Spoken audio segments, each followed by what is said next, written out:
Bonjour, vous écoutez le podcast de For Peace Sciences, une ONG scientifique. L'objectif de cette émission est de ramener la culture scientifique au centre du débat public grâce à des discussions avec des chercheuses et chercheurs. Nous tenterons de décrypter la situation actuelle et de vous donner des outils pour vous adapter et agir face à la crise climatique et environnementale.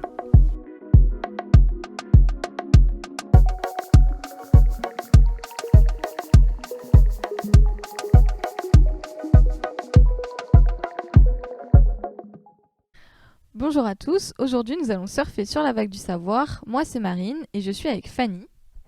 Bonjour tout le monde, et nous sommes aussi avec Éric Villeneuve qui est chercheur donc à l'Université de Bordeaux. Marine et moi faisons toutes les deux partie du bureau étudiant de l'ONG For Peace Sciences. Les 4 P signifient préservation, protection, prévention et pollution qui sont les maîtres mots de l'association. Nos objectifs sont la transmission de connaissances scientifiques et la sensibilisation aux problématiques environnementales. Du coup, bonjour Éric. Et bonjour. Est-ce que vous pourriez vous présenter s'il vous plaît ? Oui, donc je suis Éric Villeneuve, professeur de chimie atmosphérique à l'Université de Bordeaux. Je travaille au laboratoire EPOC, environnement, paléo-environnement, océanique et continentaux. C'est une unité mixte de recherche du CNRS et de l'Université de Bordeaux. Et dans ce cadre, je travaille plus particulièrement sur la formation et le devenir des polluants atmosphériques, qu'ils soient gazeux ou particuliers, dans l'atmosphère, à propos d'un intérêt climatique ou sanitaire. Donc aujourd'hui on est là pour parler de l'effet de serre. Donc est-ce que vous pourriez nous expliquer un peu ce que c'est ?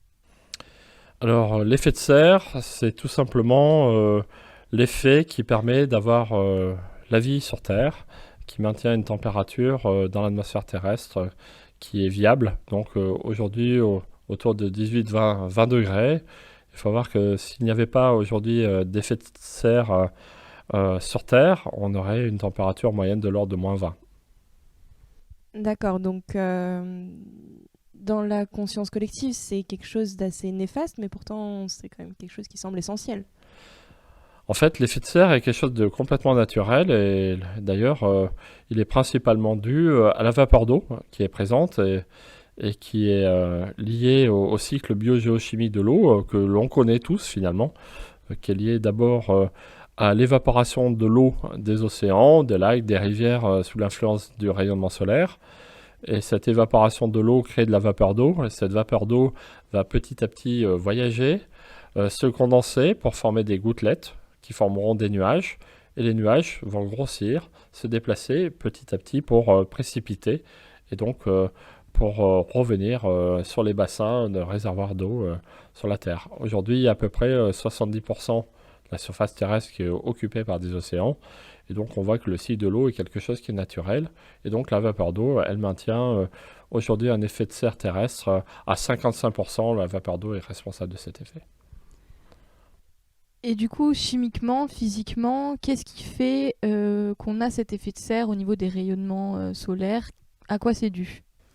En fait, l'effet de serre additionnel, il est dû tout simplement à différentes molécules, différents gaz qui se trouvent dans l'atmosphère et qui ont la propriété d'absorber le rayonnement infrarouge qui est réémis par la Terre lorsque celle-ci est réchauffée par le Soleil.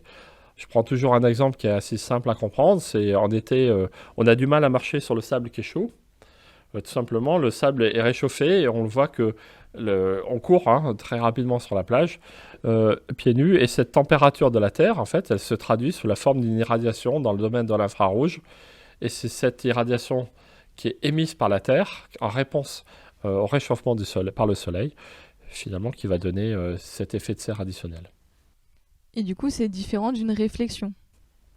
C'est différent d'une réflexion parce qu'à ce moment-là, on a une longueur d'onde et une intensité qui sont complètement différentes.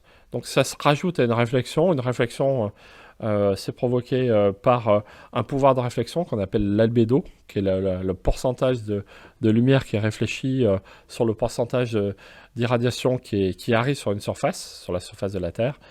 Et là, c'est quelque chose qui est en plus, qui provient directement, c'est un effet supplémentaire en réaction à l'irradiation solaire qui arrive sur la surface. Pour revenir à l'effet de serre, en quoi c'est un enjeu aujourd'hui ?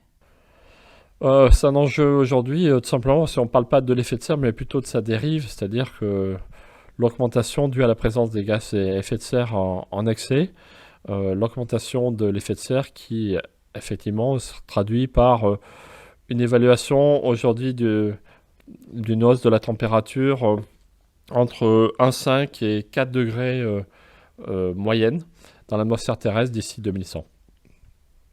Et du coup, donc l'effet de serre, les principaux responsables, ce sont des gaz. Est-ce que vous pourriez nous parler des différents gaz à effet de serre et de leurs sources? Donc le premier, on l'a dit, on l'a vu, c'est la vapeur d'eau, qui est évidemment naturelle, qui est liée à ce cycle de l'eau. Ensuite, on retrouve le CO2. Alors, il faut voir qu'on parle beaucoup du dioxyde de carbone. Le CO2, aujourd'hui, c'est environ 0,042% de la composition de l'atmosphère. Donc, c'est vraiment c'est très peu. Et à la fois, c'est un impact énorme, comme on peut le voir aujourd'hui, sur ce réchauffement climatique. Après le CO2, on va retrouver le méthane, le protoxyde d'azote, l'ozone et les CFC, les chlorofluorocarbones, etc. D'autres composés aussi soufrés comme le SF6. Voilà. Est-ce que vous pourriez nous expliquer un peu comment ça se fait que la quantité de CO2 dans l'atmosphère elle augmente, celle de méthane aussi et des autres gaz dont vous venez de parler? Alors pour le CO2, ce qui est important, c'est évidemment il y a du CO2 naturel qui est lié à la respiration, on va dire, et puis la photosynthèse avec les pluies qui sont basées sur la végétation, les forêts, les océans aussi, les échanges avec les océans, le CO2 pour former des carbonates. Ça, c'est le premier point. Et puis, il y a aussi, évidemment, la concentration en excès du CO2 émis par des processus anthropiques. Anthropiques, ça veut dire de l'homme, hein. Donc, comme toute la combustion de matières fossiles.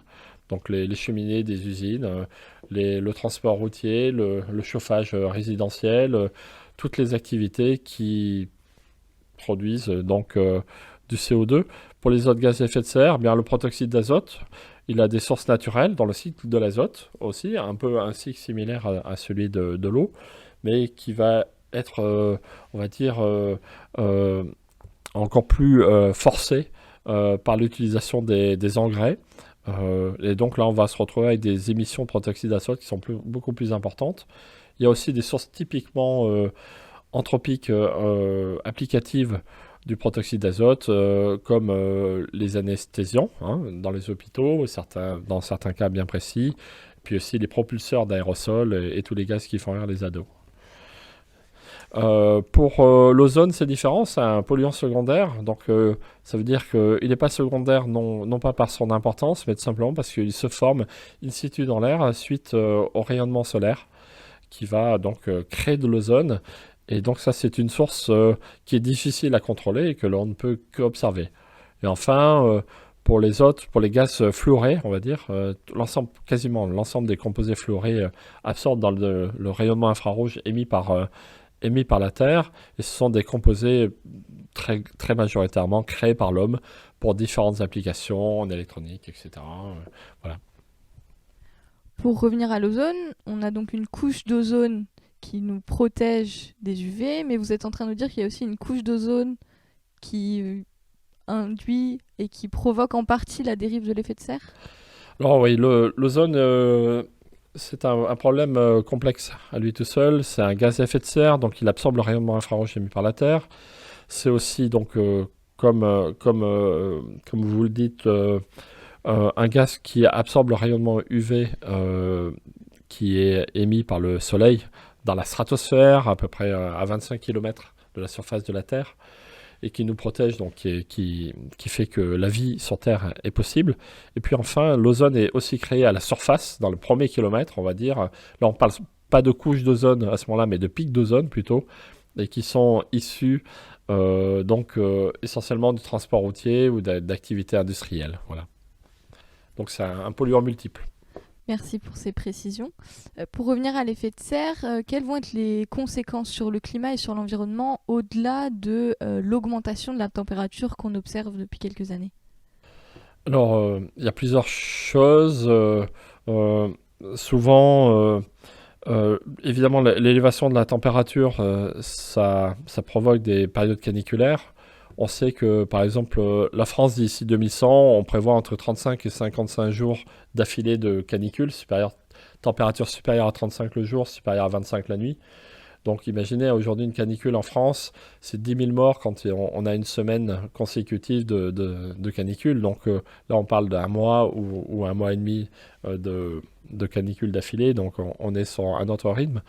Ça c'est pour la canicule. Il y a aussi évidemment le recul des glaciers en montagne, la fonte des glaces en Arctique, en Antarctique, celle qui est évidemment vissée au niveau des continents, mais aussi celle qui flotte, l'élévation du niveau de la mer qui est plutôt liée aux glaces continentales, la multiplication des événements extrêmes, des tempêtes en général, des tempêtes, mais aussi de fortes précipitations, des inondations, des submersions côtières. Voilà, il y a beaucoup de choses qui vont être effectivement qui sont déjà liées au changement climatique. Voilà. On parle souvent d'acidification des océans et de l'impact que ça a sur les coraux notamment. Est-ce que c'est en lien avec l'effet de serre?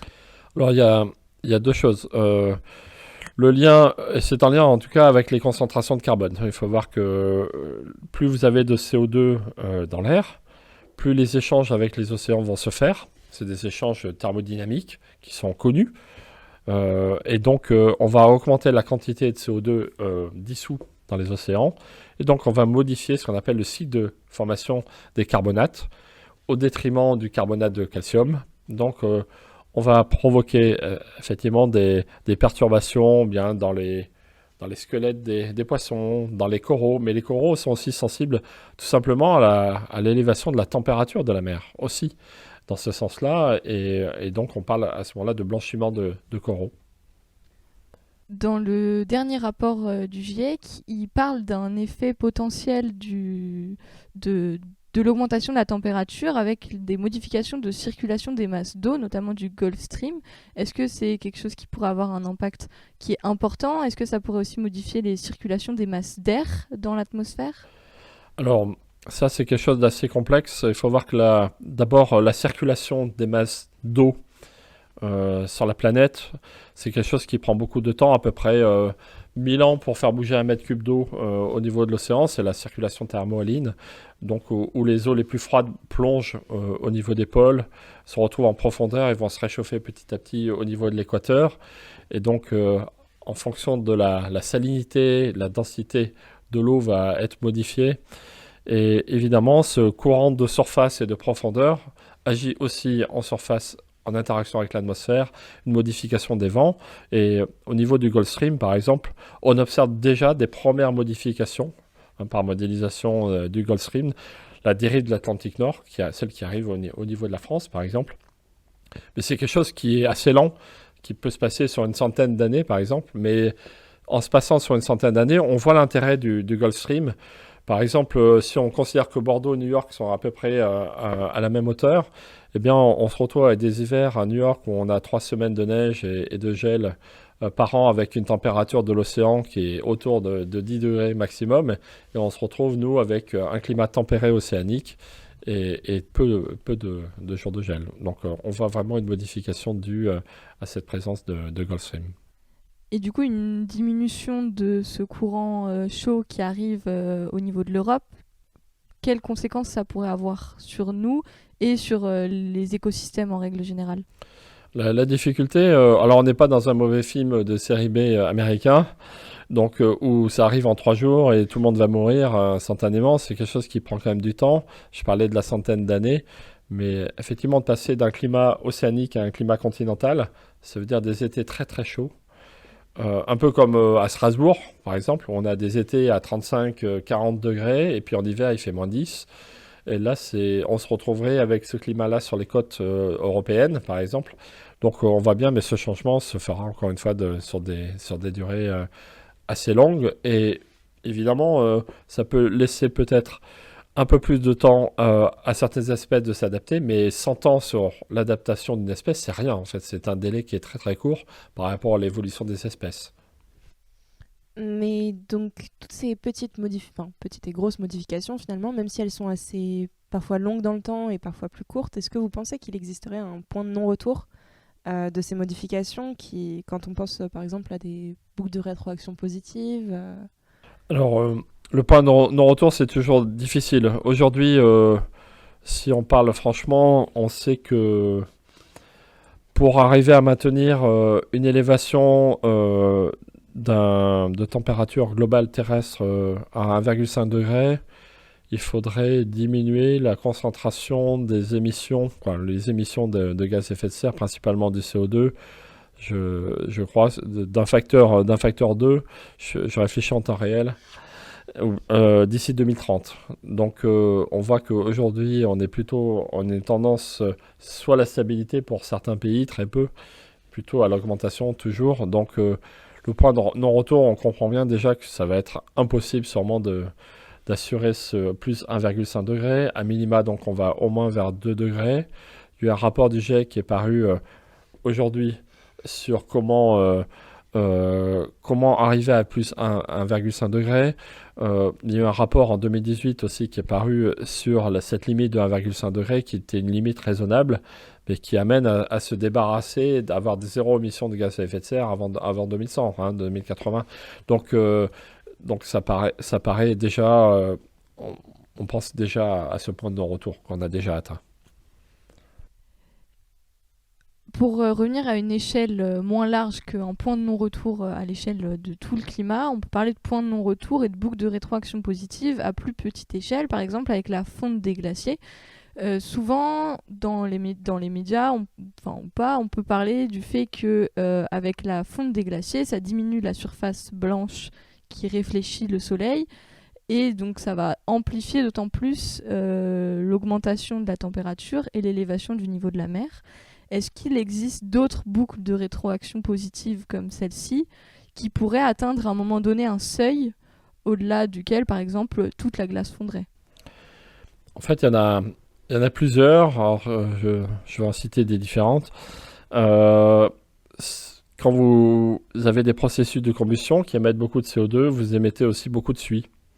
Donc cette suie, elle se dépose, elle est transportée un petit peu partout, vers les pôles notamment, souvent, et elle se dépose sur la neige, sur la glace, et elle va donc modifier les propriétés de réflexion de la neige et de la glace. Et de ce fait, la suie étant noire, elle absorbe le rayonnement solaire, et cela va entraîner la fonte supplémentaire de la neige et de la glace. Et de ce fait, on va arriver à avoir une baisse de la quantité de glace et de neige. De neige, ça va faire le recul des glaciers et de la glace. Et puis, ça va donc provoquer l'élévation du niveau de la mer, mais aussi le réchauffement de la mer. Et le réchauffement de la mer va avoir des impacts très importants sur les courants océaniques, notamment les échanges avec l'atmosphère. Ça, c'est une des possibilités. Voilà. Il y en a évidemment plusieurs autres. En gardant en tête toujours qu'une rétroaction positive, elle n'est positive que de nom. Positive, ça veut dire qu'elle va dans le sens d'une augmentation de température qui va provoquer un impact qui va entraîner, encore une fois, une élévation supplémentaire de température. Voilà. On s'inquiète aussi régulièrement, via la fonte des glaces et du permafrost notamment, des stocks de méthane qu'on peut retrouver à cet endroit-là. Et comme vous nous l'expliquiez au début de cette interview, le méthane, c'est quand même un gaz à effet de serre important. Est-ce que vous pourriez nous en parler un petit peu? Alors le méthane, c'est un problème aussi important dans le sens que la moitié de ses sources sont à peu près naturelles et l'autre moitié sont d'origine anthropique. Naturel, on retrouve le méthane émis par les marécages, émis par tous les milieux anaérobie. Alors anaérobie, ça veut dire pauvre en oxygène ou avec peu d'oxygène. Le milieu est appauvri, donc il a tendance à travailler, on va dire, je vais utiliser des mots simples, et des bactéries des bactéries réductrices peuvent provoquer la formation de méthane. Donc ça, c'est la partie naturelle. Marécage. Le marécage, un marécage entretenu, ça s'appelle une rizière, par exemple. Et là, l'activité humaine, aujourd'hui, le riz, c'est l'alimentation principale sur Terre. Et une grosse source de méthane atmosphérique provient des rizières. Il y en a énormément, bien sûr, en Afrique et en Asie. D'autres sources de méthane, évidemment, bien l'extraction du gaz naturel, donc la chimie du pétrole en général. Donc là, on retrouve déjà 50% des sources. Alors, pour le permafrost, c'est vraiment actuellement le permafrost, hein, je rappelle que ce sont des sols qui sont gelés de façon permanente, donc, et dont on sait qu'ils sont des réserves gelées de dioxyde de carbone et aussi de méthane. Donc, avec le réchauffement climatique, ce permafrost est en train de fondre. Donc, dans le nord du Canada, le nord de la Sibérie, on va dire le cercle polaire arctique. Et donc ces ressources-là de gaz sont énormes, hein. Elles sont beaucoup plus grandes que les concentrations de méthane telles qu'on les retrouve aujourd'hui dans l'atmosphère. Et donc tout le monde est très attentif et travaille beaucoup là-dessus pour voir comment pallier ce problème et essayer de récupérer. Je sais qu'il y a des projets de récupération, d'extraction de ce gaz dès que le permafrost va fondre pour l'utiliser comme source d'énergie. Mais si on utilise le méthane comme source d'énergie, on produit quoi? Du CO2. Ce qui ne présente du coup pas vraiment une solution. D'après les derniers articles que vous avez publiés, vous semblez être un spécialiste des aérosols. Est-ce que vous pourriez nous expliquer ce que c'est et nous expliquer un peu leurs impacts sur l'effet de serre? Alors les aérosols, tout d'abord, sont des particules solides ou liquides en suspension dans l'air.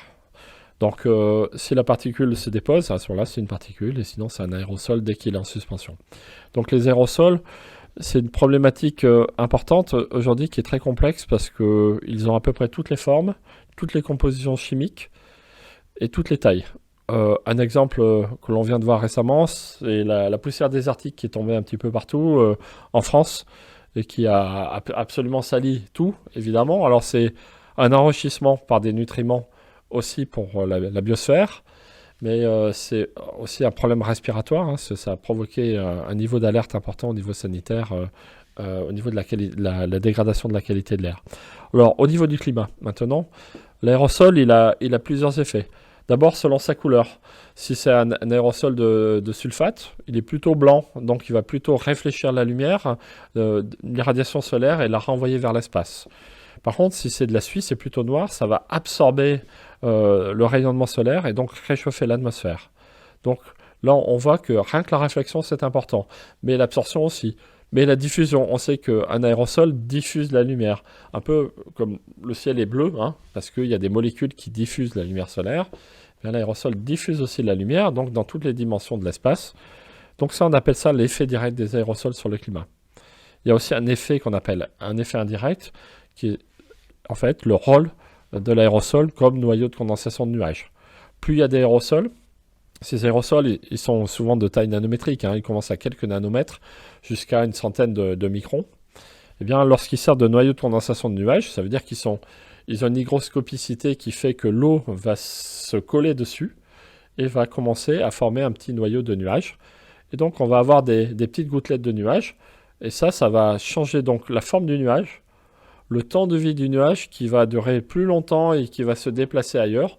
On connaît très bien, par exemple, le déplacement le changement de force de la mousson en Asie, de par la présence d'aérosols dû à l'industrie, à l'activité humaine qui a déplacé ça. Donc on change le temps de vie, la force, la taille, la forme du nuage et donc le niveau de précipitation et l'endroit où ça tombe. Donc on voit vraiment l'effet sur le climat.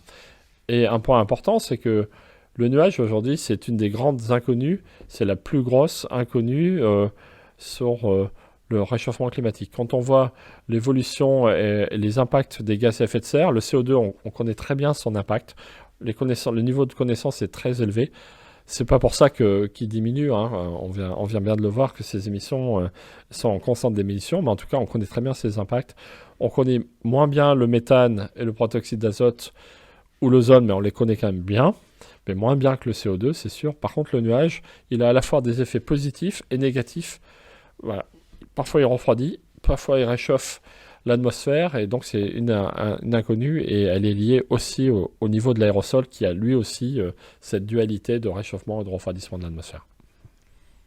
Et en termes de proportion, même si vous avez l'air de dire qu'il existe plein d'inconnus dans la compréhension de ces phénomènes, en termes de proportion, est-ce que l'effet forçage radiatif positif va être plus important que le forçage radiatif négatif induit par les aérosols?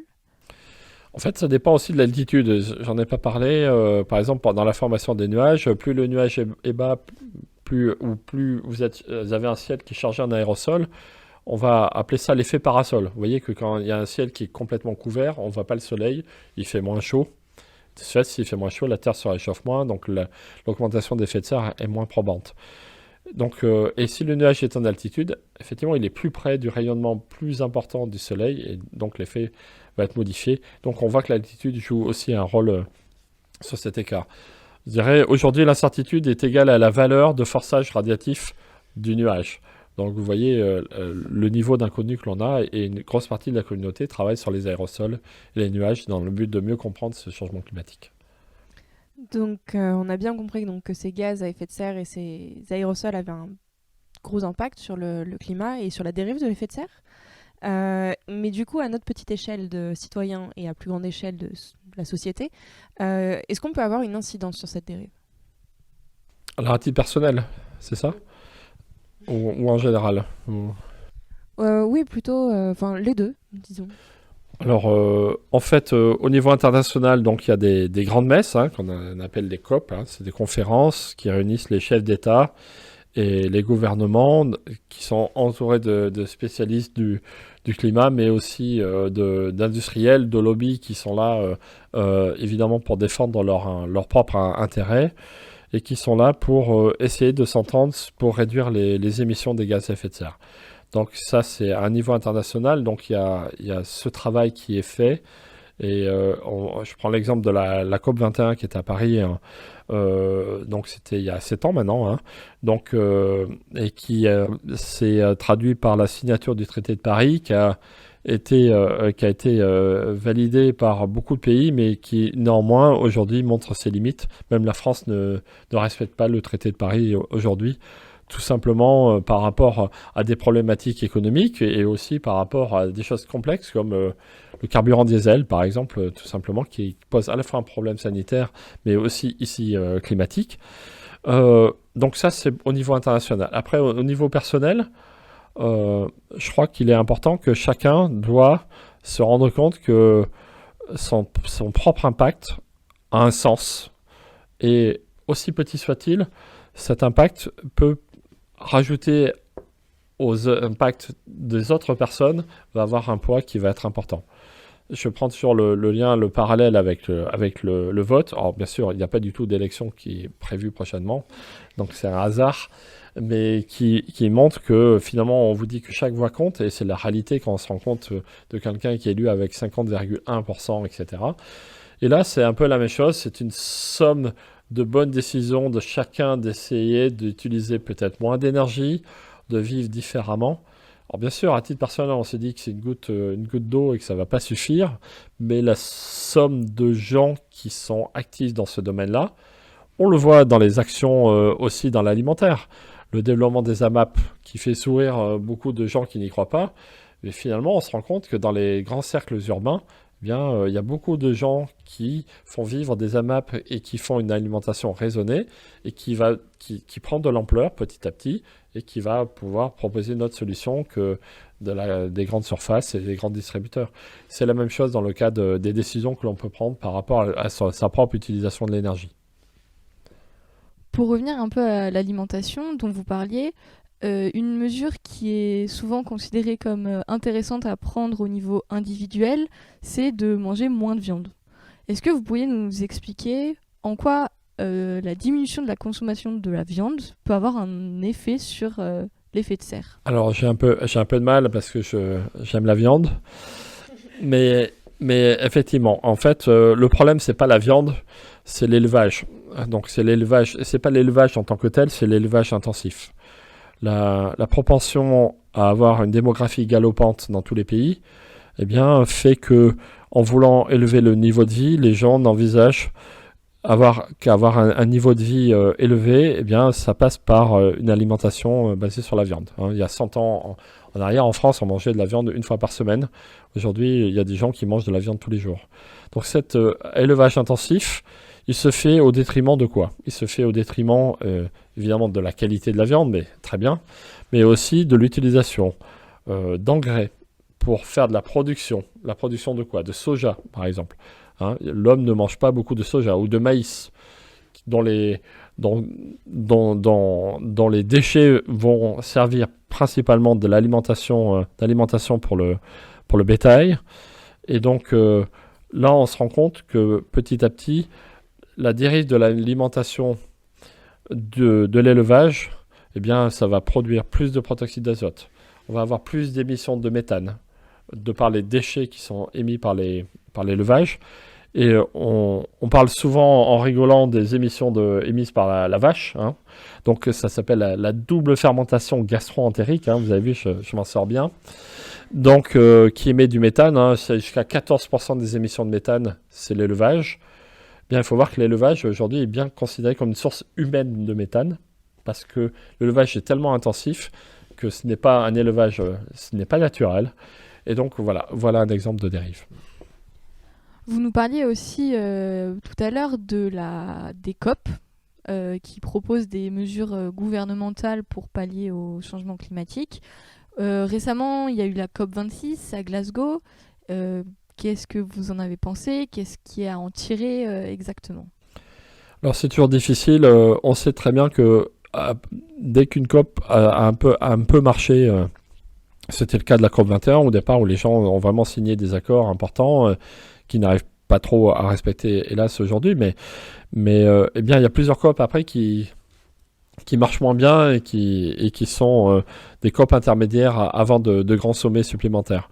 Aujourd'hui, la COP de Glasgow, effectivement, elle a pas bien fonctionné. La réunion s'est globalement traduit par un pchit énorme à la fin, dans le sens que l'idée, c'était de diminuer l'utilisation des centrales thermiques à charbon qui ont été qui sont redéveloppées depuis certaines années, des années en Europe, notamment par l'abandon de l'énergie nucléaire, mais qui est surtout basée sur son utilisation massive à la fois au Canada, à travers l'utilisation des gaz de schiste, mais aussi en Chine avec une production d'une centrale thermique par mois pour effectivement pallier la démographie galopante.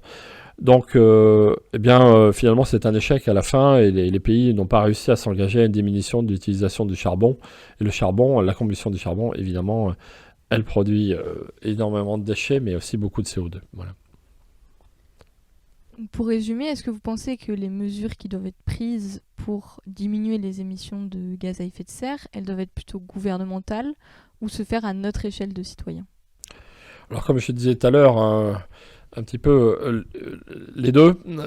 Alors c'est une réponse facile, mais l'un ne va pas sans l'autre. C'est-à-dire que l'homme à titre individuel n'a pas besoin d'un gouvernement pour décider de sa position personnelle. Heureusement, ça, c'est encore une fois, c'est un niveau de liberté que chacun peut s'accorder, en tout cas. Et donc, alors bien sûr, il est toujours difficile de prendre des décisions qui vont à l'encontre même de sa propre liberté de voyager, d'agir, de faire la fête, hein, ou de faire d'autres choses. Donc c'est une liberté d'engagement qui est aussi une contrainte. Mais la contrainte, quand on se l'impose, c'est pas une contrainte. Alors qu'une réglementation, une loi, on la vit toujours comme une contrainte et une atteinte à notre propre liberté. Donc on s'impose, nous, bien de moins voyager, de moins utiliser un véhicule, de mettre le chauffage moins fort, de s'habiller donc plus chaudement, etc., de consommer moins de viande dans un objectif, non pas forcément vegan à tout prix, mais tout simplement de limiter l'élevage ou supprimer l'élevage intensif, tout simplement. Donc c'est pas la même terminologie, hein. On peut être les deux, hein, c'est pas un souci. Mais à la fin, ça s'accompagne à côté des réductions qui sont liées aux émissions des grands groupes industriels, des grandes activités, mais aussi des collectivités régionales. Une région, elle doit s'engager à quoi? À diminuer la vitesse. Mais diminuer la vitesse pour diminuer la consommation, pour diminuer les émissions. Mais à la fin, on arrive aussi à des choses qui sont difficiles à faire. Je prends toujours un exemple actuellement qui est critique. Si on veut, pour un gouvernement ou une collectivité, prendre des décisions qui vont dans le sens d'améliorer la situation climatique, eh bien on peut dégrader la situation sanitaire. ou perturber toutes les actions de développement durable. Et donc là, on se rend compte que c'est assez difficile, parfois, hein, il faut aussi le dire, de prendre des décisions. C'est pas de dire je vais diminuer ça, donc tout va bien. Si je diminue par exemple la vitesse des véhicules, ok, un véhicule, il va peut-être moins produire certains polluants, mais il va peut-être produire plus de CO2 à 30 km/h qu'à 50. Donc pourquoi diminuer la vitesse à 30 en ville? C'est plus agréable, ça fait moins de bruit, ça émet moins de certains polluants, mais par contre ça émet plus de CO2. Et donc, comment on fait? Quelle est la décision que prend la collectivité? C'est un exemple parmi d'autres. Donc, il faut tous les niveaux d'échelle et en pesant surtout quels sont les dégâts collatéraux d'une décision unique. Par contre, ce qui est sûr, c'est si on veut diminuer de 50% la quantité de CO2 émis d'ici 10 ans, déjà, il faut commencer tout de suite et il faut commencer tout de suite en proposant des solutions qui ne soient pas que des contraintes aux gens. Prendre les transports en commun, c'est bien, mais aller vendre ça à des gens qui habitent dans des villages à la campagne et qui n'ont pas de transport en commun. Comment on fait? On va culpabiliser les gens, et donc les gens, évidemment, se révoltent, plus ou moins, on l'a vu, hein, différents, les gilets jaunes, ce que vous voulez. Et parce qu'il n'y a pas... ça se vit sous une situation de contrainte. Et la contrainte, elle n'aide jamais à prendre des bonnes décisions. D'accord, donc on a parlé pas mal d'énergie, du charbon et tout ça, mais il existe aussi, on parle pas mal des énergies renouvelables et du nucléaire en ce moment, qui sont souvent perçues comme des solutions parce que ce sont des énergies dites propres. Comment vous vous positionnez par rapport à ça et pourquoi? Donc l'énergie nucléaire, d'abord il avait été mis en place je parle de la France, pour une indépendance énergétique, hein, vis-à-vis des autres pays. Il a été encore plus développé après les premiers et puis le deuxième choc pétrolier. Donc dès les années 60 ça a commencé, puis dès les années 70 le nucléaire s'est encore plus développé en France. Alors tout le monde connaît le problème du nucléaire. Évidemment il n'y a pas d'émissions de gaz à effet de serre. Par contre il y a le problème des déchets. Et le problème des déchets, c'est pas un problème simple. C'est pas surtout un petit problème. On l'a vu, on a la maîtrise totale du cycle du nucléaire jusqu'au moment où il y a un accident. Et un accident, personne ne peut dire aujourd'hui parce qu'on a des exemples. Voilà, on a plusieurs exemples. Les premiers exemples nucléaires de centrales, c'est aux États-Unis. Et ensuite, on a plus proche de nous, Tchernobyl, Fukushima.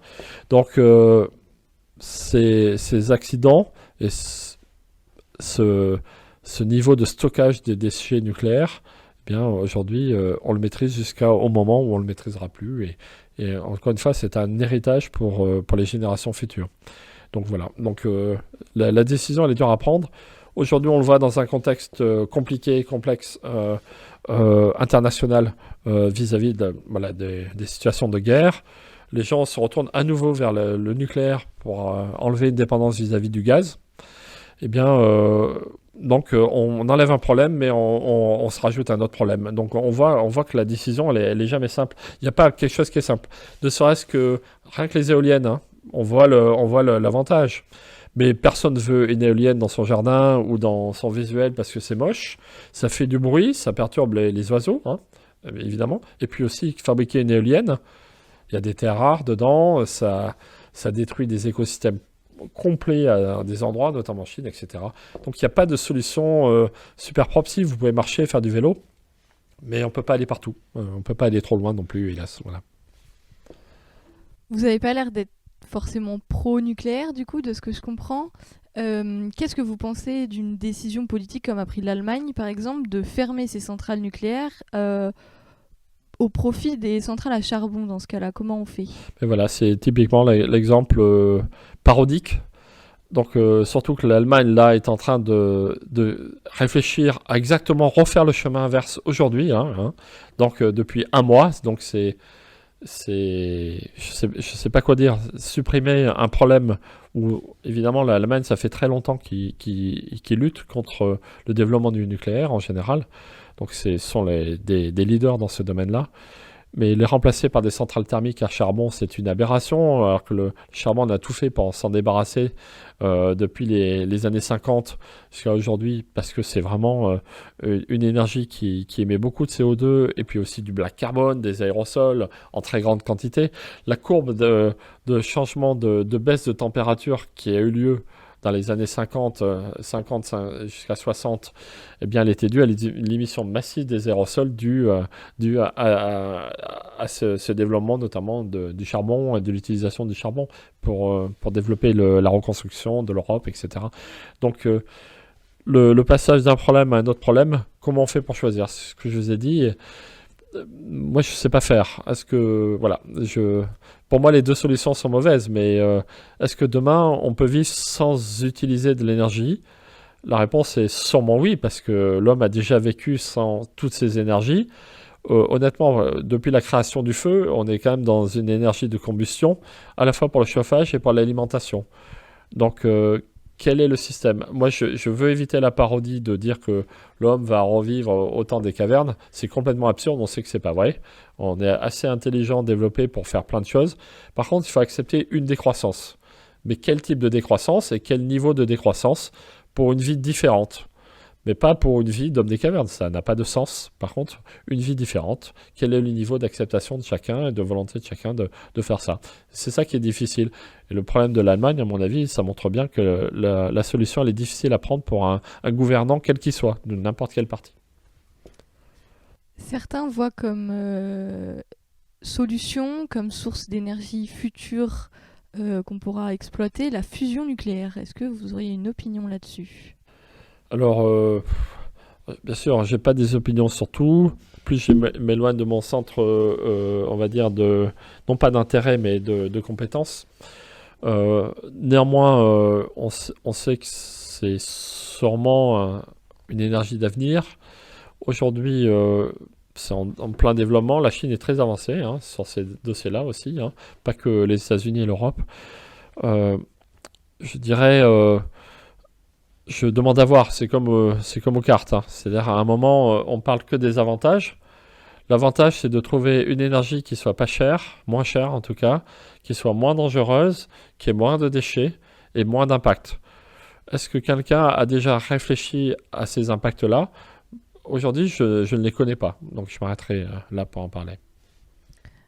Du coup, j'ai une autre question qui peut-être sort un peu de votre domaine de compétences, d'expertise, disons. Plus généralement, en dehors des sources d'énergie, est-ce que vous connaissez des solutions technologiques pour limiter notre impact nos impacts sur l'effet de serre? Et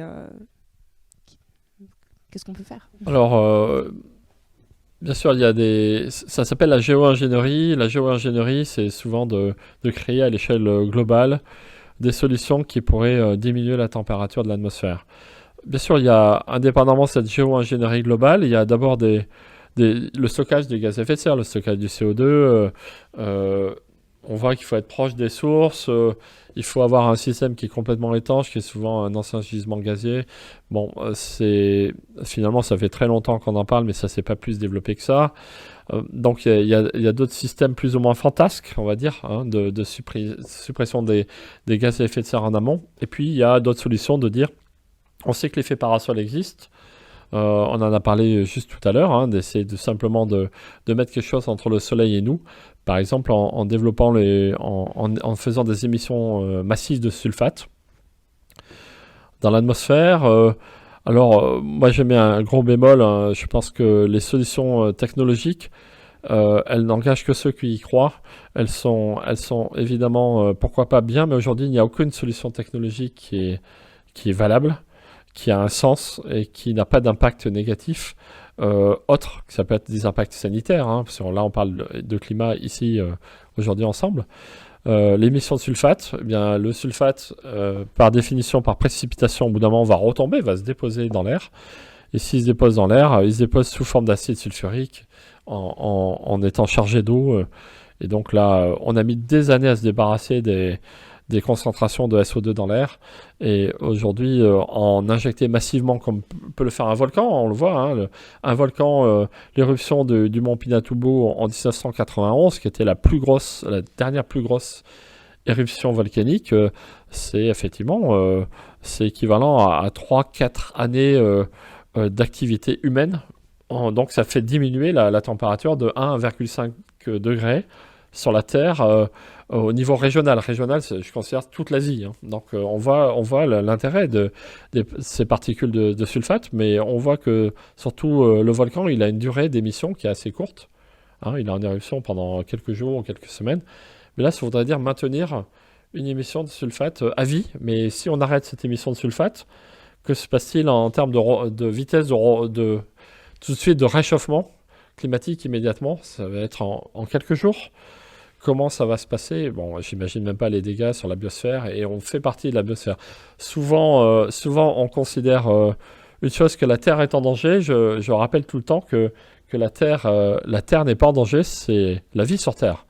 C'est deux choses différentes. La Terre, elle va se remettre du réchauffement climatique, elle s'en fout complètement. Elle aura toujours des rétroactions. Par contre, la vie sur Terre, ce sera beaucoup plus difficile, et c'est pas la technologie. La technologie qui n'existe pas dans 20 ans, effectivement, je suis persuadé qu'on va trouver des choses dans 20 ans, mais je ne voudrais pas que ces choses soient utilisées pour polluer plus, mais au contraire, ou s'engager pour maintenir des niveaux d'émissions de gaz à effet de serre tels qu'ils sont aujourd'hui, mais au contraire dans un sens différent. Aujourd'hui, il n'y a rien qui montre que ça va marcher.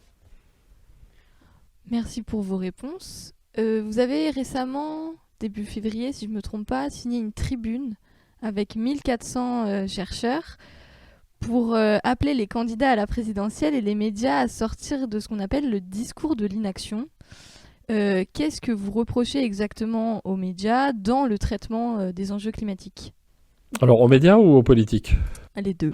Ouais, en fait, c'est deux choses. Les médias se font souvent le relais régulièrement, font des dossiers sur le changement climatique.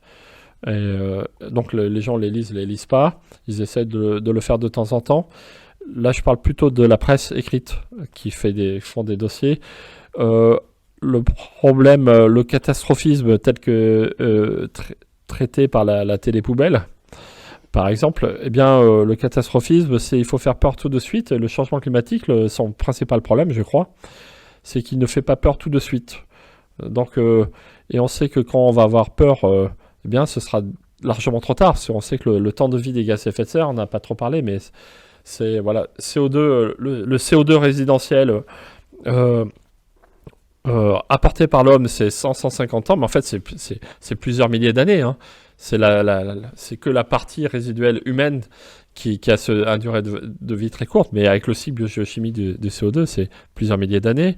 Les autres, c'est plusieurs centaines d'années. Donc les médias, si on voyait déjà des gens qui meurent en direct du changement climatique, ce serait beaucoup plus facile de prendre des décisions. Je prends souvent l'exemple récent du film sur Netflix, Don't Look Up, qui est assez intéressant, où finalement c'est la parodie, avec un autre exemple, mais la parodie de notre évolution des médias sur le changement climatique, l'évolution du changement climatique. Voilà, on continue à faire la fête, c'est le Titanic. Pour les politiques, il y a des études là qui sont sorties qui montrent est-ce que les programmes politiques sont compatibles avec le changement climatique actuel. On a vu que le moins mauvais, c'est pas le meilleur, le moins mauvais, c'est le programme, je crois, de Jadot et de Mélenchon, qui sont le moins mauvais, c'est-à-dire qu'ils sont pas bons, d'accord, malgré l'affichage. Je vais dire tous les noms, qu'il n'y ait pas d'ambiguïté. Et après, le dernier, c'est Jean Lassalle, je crois, qui est hors sujet, c'est-à-dire qu'il n'en parle pas ni en bien ni en mal, en rien. Il n'a pas intégré qu'il y avait un problème de changement climatique. Et il y a des programmes, notamment Éric Zemmour, Marine Le Pen, qui proposent des actions qui vont dans le sens inverse, donc qui vont encore plus provoquer du réchauffement climatique. Et il y a un milieu un peu... voilà. Donc on voit que dans tous les cas, sans exception, tout le panel des hommes politiques, des hommes et des femmes politiques, aucun programme aujourd'hui ne traite avec sérieux le réchauffement climatique, le changement climatique en général. Pourquoi ? Encore une fois, pourquoi ? Parce qu'on ne le visualise pas. Moi, je pense que c'est ça.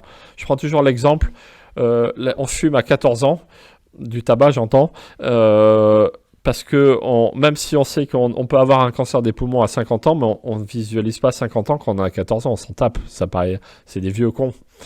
Et à 50 ans, évidemment, on a le cancer des poumons et c'est trop tard. Donc je pense que là, c'est la même chose, c'est-à-dire que vous, c'est vos enfants qui vont subir de plein fouet le changement climatique. Ils vont le subir, mais ils vont le prendre dans la tête.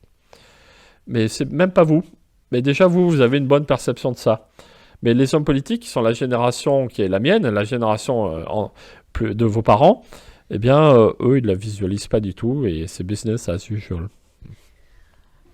Pourtant, ce qui est étonnant, c'est qu'une des dernières parties du rapport du GIEC qui est sorti récemment a montré que près de la moitié de la population humaine sur la planète subit déjà de plein fouet les changements climatiques. Donc comment ça se fait qu'au niveau des médias et de la politique, ce ne soit pas davantage traité, pardon. Est-ce que c'est une question sociale ?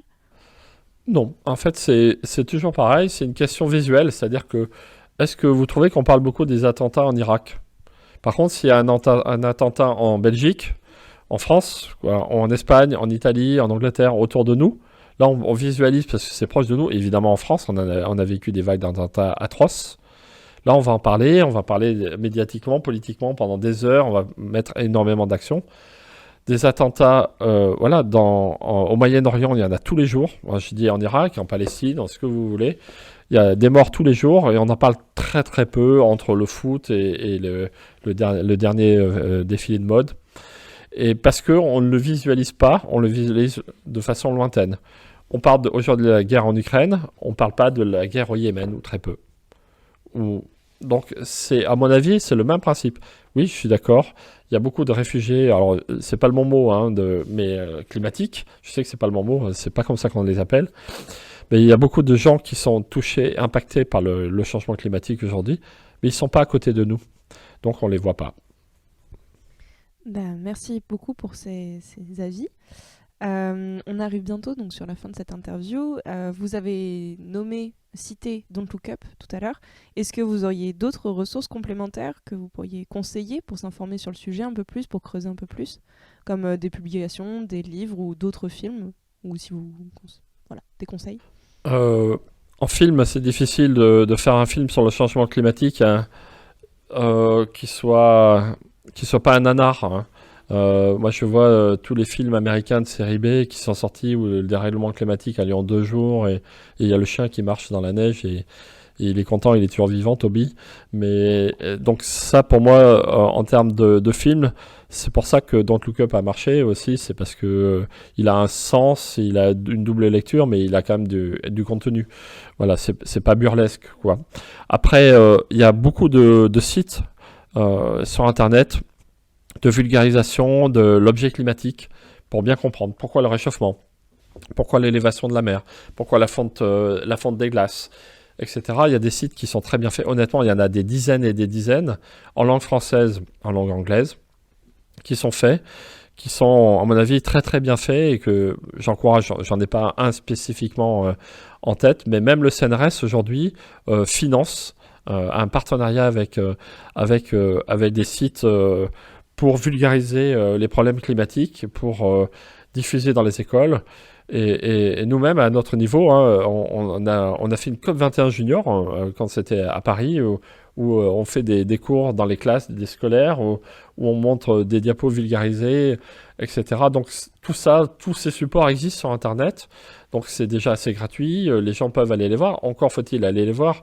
Et là, on voit le rôle de l'éducation aussi. Souvent, c'est les enfants ou les élèves qui apprennent à leur famille à prendre des décisions. Ça se fait souvent dans ce sens-là. Voilà. Je sais pas, j'ai bien répondu à votre question. Très bien, merci. Pour finir, est-ce que vous auriez une phrase, une idée ou un point concernant l'effet de serre que vous aimeriez que nos auditeurs retiennent? Ah, ça, c'est une vraie question. Ça va pas être... Alors, c'est une phrase de Saint-Exupéry, c'est ça, non? Je vais chercher... On ne lègue pas la terre, on l'emprunte à nos enfants. Très bien, merci. Donc en guise de conclusion, donc on a bien vu que l'effet de serre est donc quelque chose de naturel et essentiel et que nous avons surtout un impact sur sa dérive par notre émission de gaz à effet de serre, d'aérosols, sur lesquels nous avons donc une incidence, que ce soit à notre échelle de citoyens ou à l'échelle de la société. Et est-ce que j'oublie quelque chose ? Ça me paraît très bien. On va finir par vous remercier, Merci à vous. Eric, de nous avoir accordé du temps pour répondre à nos questions. C'était super intéressant. Et donc oui, merci. Et surtout, n'oubliez pas, vivre sur notre planète n'est pas un droit, mais un privilège. Et en attendant, on garde la tête hors de l'eau et on se donne rendez-vous pour la prochaine vague. À bientôt. Au revoir.